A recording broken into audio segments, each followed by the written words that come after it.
All right, y'all. This is Throwing Light. I'm LTJ Reeves. If you're not throwing light, you're not acting right. I believe this is episode 154. If I'm wrong, I'll correct it next episode. Remember, y'all, we are in this reinvention phase of my leather career and my artistry career. I'm trying to combine all the Lewises into one Lewis. Please follow my YouTube channel, subscribe for all Throwing Light interviews, the one-on-one special panels. Remember, I'm also now touring around doing the Throwing Light tour, so you can see the panels. I finished the San Francisco panel. I just completed the San Francisco panel at the end of March. That will be up this Sunday. So if you're watching this episode this Sunday coming up, you will have access to the Throwing Light San Francisco panel.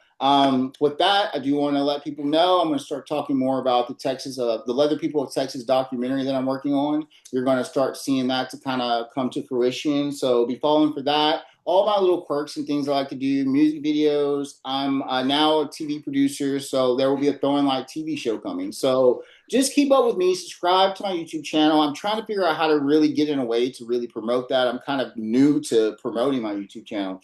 So if you got any questions, you can always reach out to LTJ. With that all being said, let's go ahead and kick over to our guest. We've got Antoine, you're Mr. Cuir, am I saying it right? Montreal 2026. You're very 25, close to that. 25. You say it right. You say it right. You say it. You're very close to it. Monsieur Cuir Montréal 2025. Monsieur Cuir Montréal 2025, which stand for Monsieur Latte Montreal 2025. All right. How are I you doing? How am I doing? I'm in Yeah. Texas. I am not doing great, but I am alive and I have purpose, and I want to help do what I can to bring more positivity, even when I am living in a negative space at times. But you know what's going up in Quebec? Because you're the first guest I Uh-huh. actually think I've had from Canada in general. Possibly, Well, possibly possibly, because but I Quebec's am even better. I am the first contestant since 7 years. So we haven't had any contestant, any competition in 7 years. The last one was 2019. Okay. And yeah, after that, COVID hit and the brand closed and nobody took over. And so I am the first Mr. Leather, Monsieur Cuir Montréal since ever.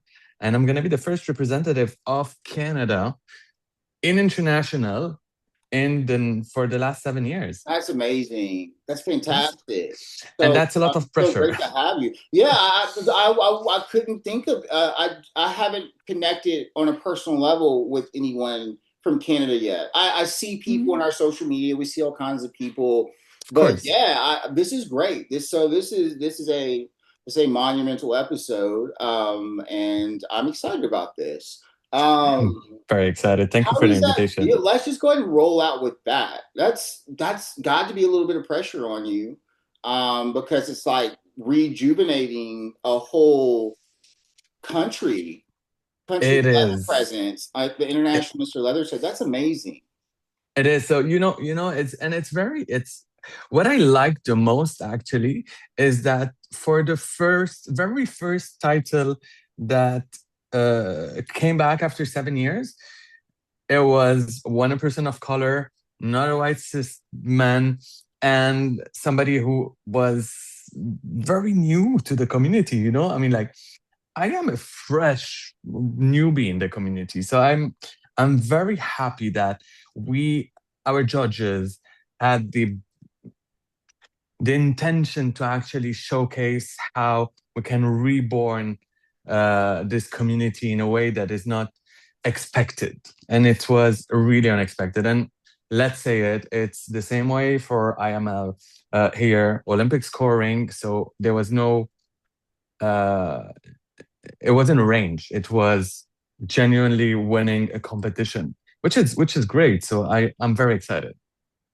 So I'm excited for you. And so what I think we're going to need to break down for a little bit, you're new, so how you got involved is important. Let's start with that. I'm a newbie too. My 3-year birthday in the leather community is next week at Austin Key Weekend because Oh wow! that was my first leather contest, and I didn't know Uh-huh. I was green as what. I didn't know anything. I didn't really have a platform. So I love people coming out. You've got a piece of my heart because it's a lot for a newbie to come out swinging and then step on that stage. So just you doing that, just know that takes a lot of. I did it, and it takes a lot, especially when you haven't been there first for the first time, never been there, and you're walking into it for your first time, dude. Just knock it out, knock it out. What made you want to become a Leatherman? So it's very interesting how it happened. So I'm it's been a very long time that I wasn't in Canada. So I came back to Canada in 2022. From So I where? came back on 17 December From 2022 where? and from Lebanon. Okay, so that was where. And Yeah. yeah, and I spent a lot of time in Dubai in the meantime. So I came back from Lebanon and I arrived to Montreal and obviously homesick, feeling a bit depressed. And then I had a friend here because I've studied here in Montreal for years, between 2009 and 2011. So he called me. He's like, "Hey, by the way, do you want to come to this social hangout?" And I'm like, "Yeah, why not?" I mean, it was very unexpected. And that was the third day. So we're talking about the 19th December 2022. And the dates are actually accurate. It was a Sunday. And I was like, yeah, why not? I mean, fine, I could come. And he's like, by the way, do you have leather on you? And I'm like, what kind of leather? I mean, like, what are you talking about? I mean, and he's like, whatever. And then I remember that I've packed two suitcases, formal clothes, which are for my business clothing, and regular clothes, but I had a piece of leather and it was a leather kilt that a friend of mine bought me and offered to me. And I never really knew what to do with it. So I was like, you know what? Let's wear a leather kilt. Why not? So my first time showing at the Black Eagle in Montreal was in a leather kilt. It was very cute, white shirt, regular shirt, tie. I had my nerdy glasses, and I arrived, and I was fresh meat. Believe me, that was very interesting to see. 70 dudes, literally all in leather, leathered up, fantastically gorgeous. And it was as if like I was always there. It was as if I just belonged there. It like you know when it's been so long that you haven't seen a friend and then you pick it up from where you left as if it was totally normal. Well, that happened. At that moment I could look at the people and say, it's weird, but I feel we've known each other for years, for so long. And that happened. And then I just started getting involved in the community. And I wasn't really sure about my leather. And I would come just to show up. And then you know how it started. You buy a harness or you buy wristbands, and then you just want to show yourself just a bit. And then one day I just did it. I leathered up and I went. And two monuments of the leather community here in Montreal. And when I say monument, I know what I'm talking about. These people have been here for years in the leather community. And in fact, they are my handlers for IML today. They both look at me and let's say we've barely known each other. So we've crossed paths. We've never dated. We never went out for dinner. We've just been here hanging out in socials. And they look at me and they were like, "Do you know how fantastic you look in leather?" And that was the click. This was the moment. And I said it at the second I won. I went to these two people and I told them, I want to talk to you. They were like, what's happening? And I was like, you need to understand, you're the reason why I'm standing here today. You were the very first one to tell me I look good in leather. And that was like a revelation. And that for me was like, oh my God. I when you look up to somebody, like imagine you meet today, I don't know, Renee, Richard, anybody. I mean, like you're like, and they look at you and they're like, you look good in leather. I mean, like, do you know what? And for me, this was my reference. I had those two guys that were leathered up, so beautifully, and they told me I look good in leather. So I was like, you know what, should perhaps do it, and that would happen. And if it wasn't because of them, I don't think I would be here. You tell that story very beautifully. Thank you. It's like I still shiver. I still shiver That's a about it. great story in the way that you told it. And I like the clicking moment. Hey, you had me thinking a lot about what clicked for me. Maybe that was some kind of my journey, because I got put in. When I competed for the first time, it was not in my leathers; it was borrowed leathers. So, can you imagine not only competing for your first time, but not in your own leather? You know what I mean? It was a Yeah. it was different. I needed to come back and do a redo and try to present myself as authentically as possible. So it's interesting, like especially when you're starting out at the beginning, where you're learning and how you're learning and who's supporting you and all that. It does mean a lot because I can tell you everyone that judged my contest, some people forget who judged their contests when they win. They don't care. They just got the sash. Hmm. They don't care. But Hmm. I, to this day, I looked at people, Ralph Bruno especially, someone that, I think the world for and consider kind of a shadow mentor. He was on that panel. He was on that Hmm. judging team that chose me. And I want people to see it being a newbie that I'm here to win it. I'm committed. You know what I'm saying? Yeah, but there was something very specific about what you're saying. Yeah, I'm here to win it. Definitely, I'm here to win it. I had zero idea. So it's interesting because people would tell me, you're winning it. I mean, like, it's clear that you're winning. And I had the doubts until the moment they said my name Yeah, of course. that and I was like, you want another part of the story that I told you first? So great. Go right. Let me tell you, I get to that stage. Of course, my so first year after 7 years, yeah, my competitor is this guy that tells me that I look beautiful, which is my handler now, which is one of my closest friends. So let's say the name. So Danny is a contestant for Mr. Leather, and Danny is the guy that told me that I was beautiful a year ago in leather. So for me, competing against him already was a challenge for me because in my head it was, of course, it's going to be him. He he's been here for years. So rooting for the fact that no, not rooting, sorry, competing with the mind that I was winning, I had in mind zero chance that I was winning. But I've decided to do something, and I've decided just to be so authentic. Uh, and I don't think decide is the word. It's just I've made the way so authentically that I just wanted the people to understand who I was and why I was here. What was the reason for being here?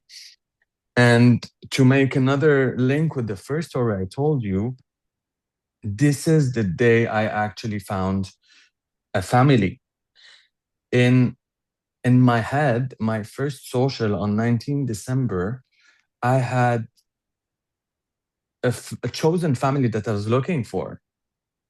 And I didn't have a chosen family because I'm coming from Lebanon. And in Lebanon, we don't have that. We don't have this type of brotherhood. We don't have it's dangerous to be gay openly. You can't wear leather. I definitely can't wear that in Lebanon. Forget about it. So you imagine how emotional it was when somebody looked at me and told me, "You are part today of a family. You're part today of a brotherhood." And for me, it was as if I was thanking the community that told me, "You have today a family." And in our fantasy act, at the end of the song, I said it. I was like, "Thank you, because you made me who I am today." And I think that without the community, I would never have done it. There was, I think that you don't win a title like Mr. Leather, whether it's international or locally, if you don't have, uh, like the sword of Prince Arthur, if you don't have a clean heart, you'll never be able to remove it from the stone. Do you know which one I'm talking about? In the Disney cartoon, it's like you need to have a clean soul to actually win the heart of the people and the judges. So going into saying I want to win, I've never thought it was the right. Definitely inside your heart, you want to win, but it wasn't for that reason that I was competing. I was Yeah. competing just to say thank you. I have today a chosen family, a brotherhood that I can rely on. I have had tons of special people on this show. I think everyone that comes on this show is special in their own way. But I do want to say that I really, really hope that you see the inspiration that you have. Not just that, but especially what's going on in the world and to be for Lebanon. And let's talk about that more because um, people don't understand a lot of times, especially us Americans, how to think outside of America and think about putting ourselves in the shoes of other people in other countries. We are horrible at that. We are a very self-centered country, and we're learning what that costs right now to be self-centered. Um, and so we don't understand, even with the freedoms that we have here that are, currently under attack, that we don't know what it's like to live somewhere and you can just be murdered or killed for being who you are. I mean, that's happened in our history, but to be a standard of governing and allowance, how is this impacting that for you? What do you see yourself as in Quebec? There has to be people back there that have to look up to you. Well, I hope so. I hope I'm inspiring people in my country. I really hope there are people that are saying if he was able to do it, it means that I'm able to do it because so well, I don't know if I want to talk about that. Let's talk about it. I'm just gonna say the date. We're on the 8th of April today. Earlier this morning, uh, 55 planes airstrike Lebanon with 150 missiles into the capital today morning. Uh, I've had in my life fears, and I was during Beirut blast, and I was during COVID, and I was during the revolution, but knowing that you're far away and seeing that you have a country that is being raped by missiles, 150 missiles in 10 minutes into the capital, knowing that you have people that you love that are still there, this is, I think, one of the hardest things that you can imagine it, especially when you try to call people and you can't actually get to them. And you're just waiting to see if they're gonna see your message or they're gonna be able to, or you're just holding on your phone and you're like, am I gonna see a story? Anything. Just something that tells me that they're still alive. This is one of the hardest things. And understanding how you have rights that, yes, are not anymore the way they were uh, in the time of President Obama, perhaps, and but we're still able to live in Quebec and in Canada and in US, while I see people in Lebanon, whether they LGBT or not, whether they're trans or not being able as well to just go and find food for them. It's heartbreaking. And it's incredible how sometimes we take for granted our liberty, or we don't really see what we have somewhere else. And today I think that this is what is actually like giving me the strength, feeding me actually to say, you know what, today if I'm doing that, it's because I have a past. And since I have a past that actually giving me that strength to do it, I will do it and I will never stop doing it. And if I have to fight for rights for the community, for my rights, for HIV rights, for not letting anybody step on our rights anymore, this is what I'm gonna do. If I have to go straight in front of governments and say, this is not the way we are doing it because we're in 2026. No, we don't remove a flag from a monument. No, we don't cancel a date for history fact or anything. I will do it. You know, when you stand in front of the Beirut port and you look at it and you've seen that and you hear in the news that this was the second hardest blast after Hiroshima and Nagasaki, and you were just there, but you're alive, you reconsider your whole life. I get it. And yes, I understand how we can be upset and eager about our rights today. But you know what? Let's not take for granted what we have today. We are lucky to be alive, have food on our table, be able still to walk on the streets. Let's just continue our journey. It's beautiful. Um, everything. I grew up, you know, in a religious household where I was taught that everything happens for a reason, and you can't make sense of violence and try to make purpose for that hurting people. Um, I have seen a lot of hardships that people have gone through. I pay attention to what's going on around the world, and I it's just I just wish that we could all do better and just talk things out, work things out, not Yeah, resort to bombing and hurting people. Look, you are here today with me and with so many other people. Your chosen family is about to grow so much, and so many people are going to be inspired by you, and we need you. And I'm telling you, we need you in our community. thank you We so need, much. I need the community. I need the community to be able to stand on my feet today. I would not do anything without the community. The community made me, raised me to where I am today. I would have never done anything without them. you know, I'll be honest. There's so many of us in this community that do want to make it better and make the communities around us better. And some of us, the majority of us, are in it for the right reasons, and some of us aren't. But when you're in it for the right reasons, it I can't explain it to you. You're about to experience it. It just everything grows, people support you. I do believe there are people in our community. If I needed something, I can reach out to them, even though a lot of them don't even live in the same city as I do.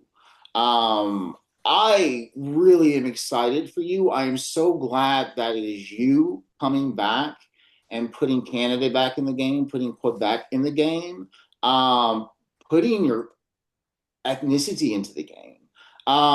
It's you have a very meaningful journey, and I'm here to help and see that to fruition. But and I don't believe you will, but please don't stop. Don't let IML be an end. Please let it be Believe, a beginning, please, believe me, because the it's not longer gonna you're be the end. here, yeah, I just stay and continue glowing up your presence and stuff because um you're a star, okay? And they're only as in a world that we want to be in, we all want to be stars, but we have to look at really some of us have a little bit more of a glow than others and a little bit more of a light. And you were one of those people. And I'm glad to be on this interview doing this with you. I wasn't really sure what we were going to go into, but I'm so glad that what you have shared, and I look forward to you sharing more. Just know these are the things that people need to hear. You're a type of person that people need to see. People are seeing you. And so I just it's don't like think you have a great platform going on, and you're going to really be able to come in, and I just think you're going to win a lot of people over. And I don't mean in sense of compare. I'm talking about hearts. I Yeah. you will do that. So just know if there's any way, if we are now newly brothers and we continue on this journey together, that I will do anything to help you succeed along your journey. Okay. Thank you so Um, much. Thank you so much. of course. I think what maybe we need a little bit help with, and what the viewers are going to need help with a little bit, and I hope you can do this in a little bit, but I want to differentiate Quebec from Canada very Yeah. quickly. Kind of give them a little bit, but let them understand that Quebec operates a little differently than the other provinces in the. Yeah. So Quebec is the very French area.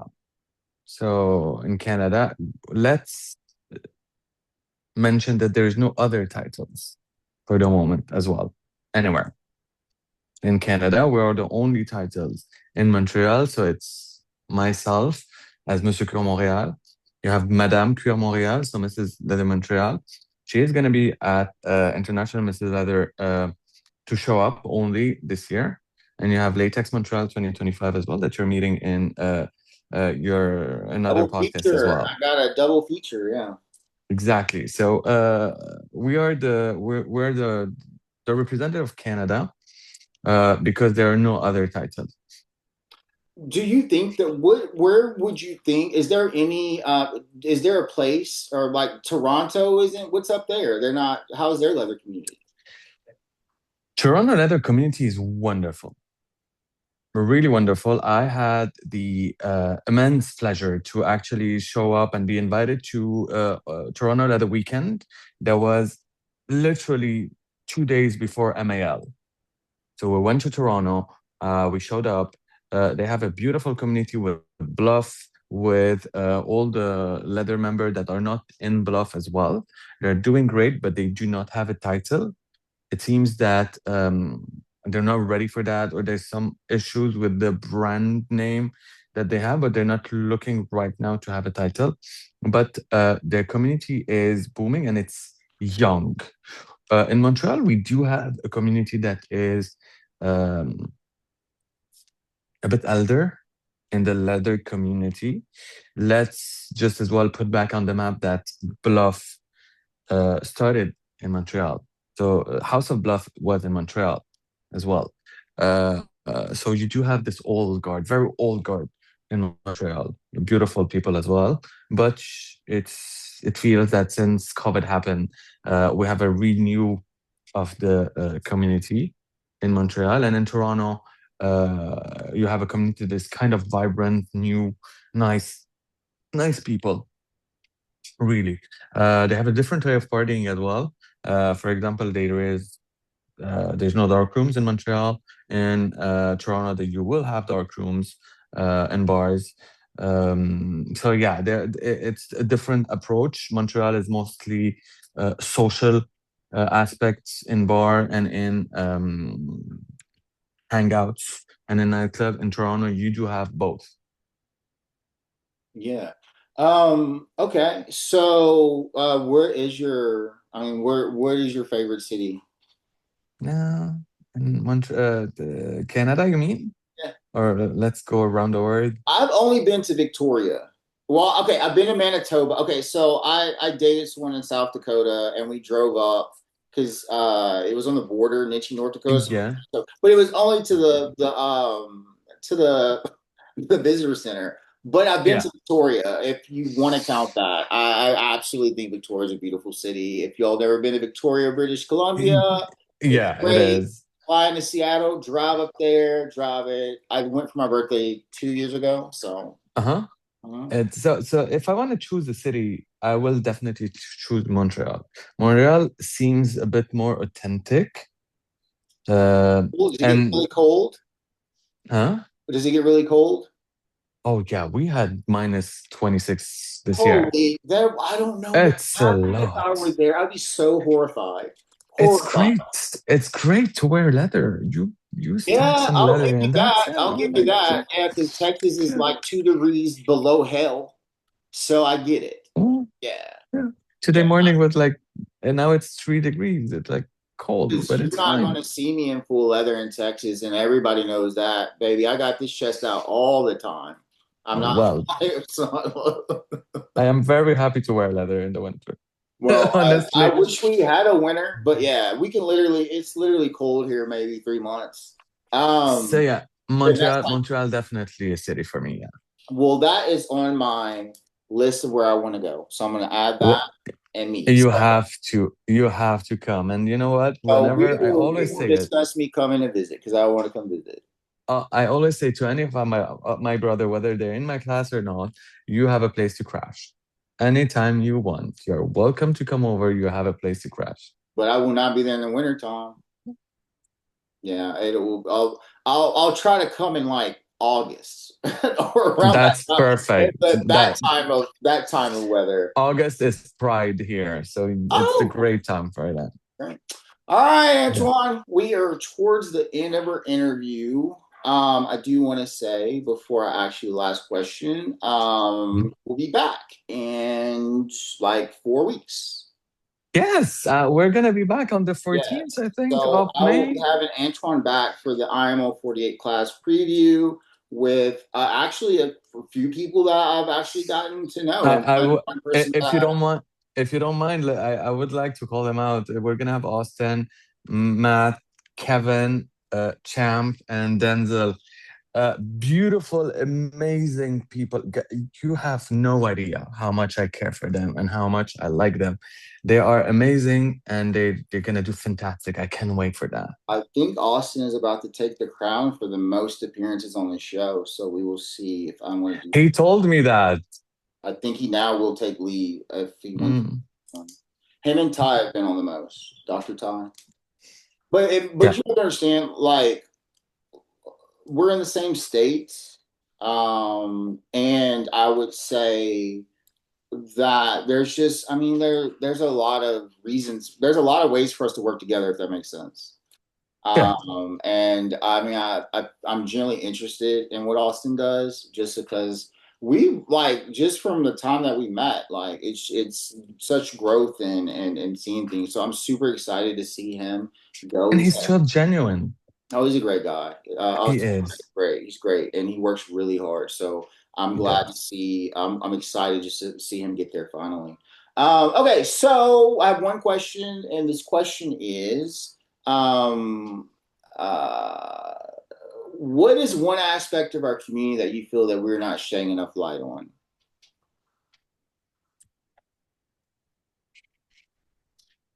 I think that we're not shedding light on enough in our community in the fact that we need to understand a bit more consent. It's not because we wear leather that we are all in a bar all together that we can do whatever we have in our head. I surprisingly, it's interesting, but you outside of our community, people don't have a lot of consent.